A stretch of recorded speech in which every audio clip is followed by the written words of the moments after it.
What is up, guys? It is xDarkSaint, and welcome to my combat guide. This combat guide is going to be based off the Living Rock Caverns, and let's go over the monsters and their drops and stats and stuff. This is the Living Rock Protector. His combat level is 120. He has 2,000 life points. Experience gained for killing this monster and attack, strength, defense, and such is 800. 267 hit points experience. Slayer XP you gain from killing this monster when on a Slayer task is 225. The max hit from this creature is 120.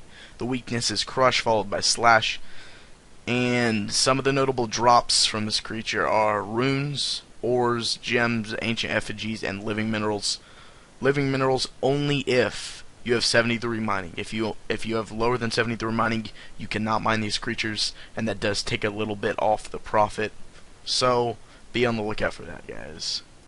Next up, we have the Living Rock Striker. This combat level is 140. His life points are substantially larger than the Living Rock Protectors, running at 3160. The experience gained from killing this monster is 1246. Of course, once again in the attack, strength, defense. 428 hit points experience when killed, and 316 Slayer experience when on a Slayer task. Max hit from this creature is 140 when it's ranging with its range attack, 84 when it melees. The weakness again, this time with the third one in the middle, Crush followed by range followed by Slash.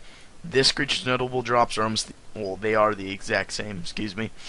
Ores, runes, gems, ancient effigies, and living minerals. Of course, 73 mining is needed to be able to mine this creature. And lastly, but certainly not least, we have the Living Rock Patriarch. The rare in this group of creatures, the combat level is 200, life points 4,000, experience gained is 1,600, 533 hit points experience, and 530 Slayer experience when on a Slayer task. Its max hit's only 160, the weakness is Crush, and it always drops 100% of the time. It drops 3 runite ore, 8 diamonds, 125 blood runes, 125 mud runes, and 5 to 24 living minerals. You can also mine this creature once it's killed. If you can't mine it and you only get the loot, it comes in roughly around 200k. 200k drop 100% of the time is very nice. This creature randomly spawns, I'd say every couple hours or so. So always be on the lookout for this guy. I'll pop up a picture of what he looks like in game when I encountered him for my first time. He's pretty damn big. Here he is, guys.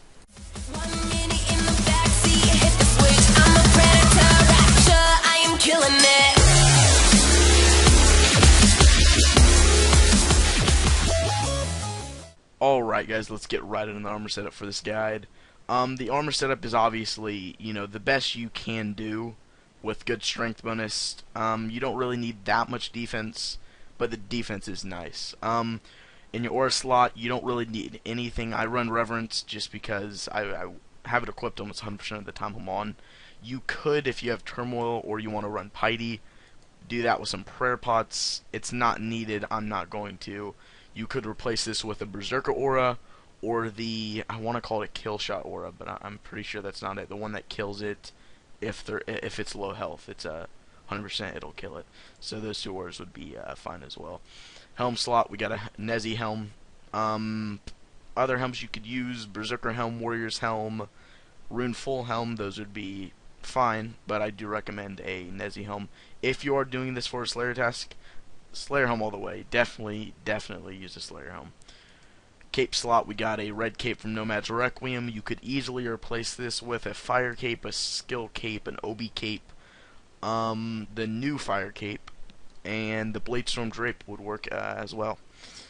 We got an amulet of fury in the amulet slot. Excuse me. You could replace this with amulet of strength, amulet of power, and an amulet of glory. Those would work as well. But your best bet is to go with a amulet of fury. In the weapon slot, we're using a two-hander. They're really weak against Crush, as you guys saw on the tabs before. So Catacomb Maul, if you have it, is easily the best weapon. You could replace that if you don't have a Catacomb Maul and you don't have a lot of money. You could use a godsword.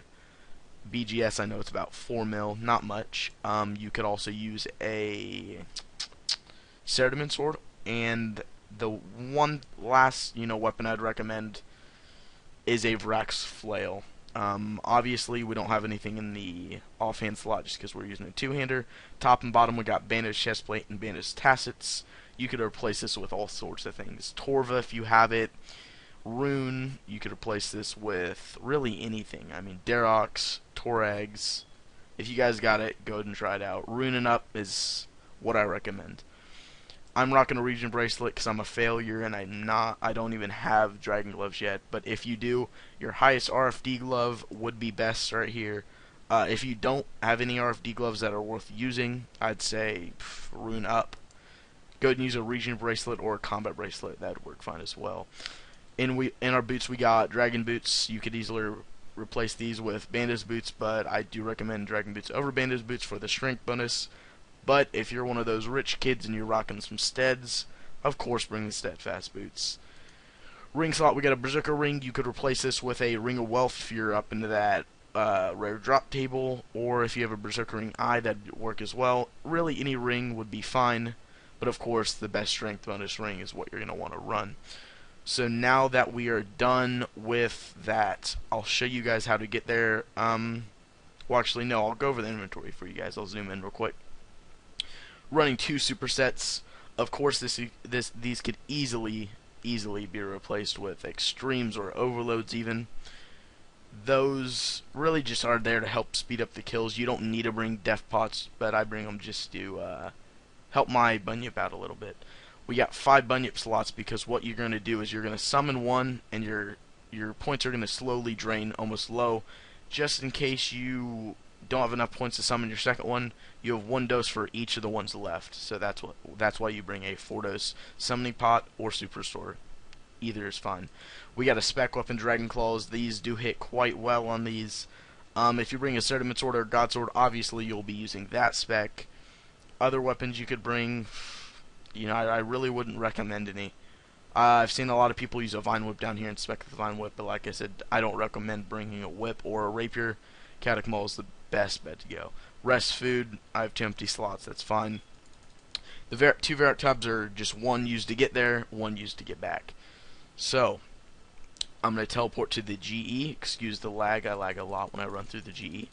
So, I'm not sure if you need any quest requirements to go through this. I think you need to do the very first quest in the Keldrim series of quests. Not hard quests, very easy. I'm sorry I don't know the requirements, and I'm sorry I don't know if you need to do it exactly, but it is very easy and it is very helpful. So what you're going to do is you're going to come down on this little railroad track, slide down to the end, and as you come by, snag that ride train cart. Once you hop off, you have to hop in the one all the way down here, because if you hop in any of these, it'll be like hop in the first one and queue. So hop in this one. It'll ask you Wolf Mountain, Ice Mountain, or Grand Exchange. You're going to want to go to the Ice Mountain. I find this a lot more helpful than running from Falador or running to the Dwarven Mine entrance and then down. From here, you're just going to run to this little chasm. And then as soon as you get to it, you'll see a rope on the other side. Too bad there isn't a rope on this side, but there's not. Right click, climb rope, and your guy will run around and climb down. Once you get down there, you're going to find, obviously, the 2 main monsters, the Living Rock Protector and the Living Rock Striker. Level 120 and 140. They, very easy, very easy. If you're 120 plus, you can click on all of them. You can already click on the Living Rock Strikers. The Protectors are the ones you can't click on. Left click, sorry. The ones you can't left click on if you aren't 120 plus. So here we go. I'll open up my experience counter so you guys can kind of see that go up. We're going to click claws. We're going to come in for the spec. We're going to misclick. Ooh, come on. There you go. As you can see, they're really not too tough. I really wish I spec'd again. God damn, this lag is killing me. Come on. Okay, here we go. Fuck that spec. I don't even want a spec. But as you guys can see, the maul really just does the work for you. I think I've used a Cerumen sword down here before, and it was decent. I've never used a Rex flail, but I do know it would probably be the least recommended weapon. But as you can see, very easy. If I did have 73 mining, which I only have 70, bummer, I could mine these for even more of a profit. When you're coming down here, don't look to get much of a profit. Yes, they do drop every now and then decent drops like blood runes, death runes, some types of ores, but the only way you're going to get a real profit is if you kill the Living Rock Patriarch. He drops around, I think it is 200k, 100%, like you're going to get 200k. As you can see, the mall is just destroying it, just at a 500. It's a real good weapon to bring down here. So if you can get a hold of the mall, definitely do it, guys. Definitely do it. But that's about it. You can see there's quite a few down here. I'll go ahead and run around real fast. And it's pretty damn empty. The main world, if you want to go here and have like 1,600 people down here, is going to be World 84. That's the main world. It's just an easy place and great experience. It is very, very good experience. I can easily average 90k experience down here. Easily, guys. Easily. It may get kind of boring. They drop decent FGs if you don't have more than 4. They don't drop amazing, but they do. They do drop sometimes. I could probably stand down here for a couple hours when I bring bunyips. It's just a real easy. There's not a lot of people down here ever, and if you see the Patriarch, it makes your fucking day. It's pretty damn awesome. As you guys can see, we're hitting very accurately on these. They really don't have the highest defense, and I've killed about 3 going on my 4th, and I really haven't even gotten hit.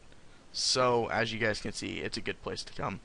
Hopefully you guys enjoyed this guide. I hope you do. You end up using this. If you guys do, please tell me. I want to see how many of you guys used it and liked it, because I know every time I came down here, I ended up leaving with a ton of experience, and it's just such a great place to get some XP.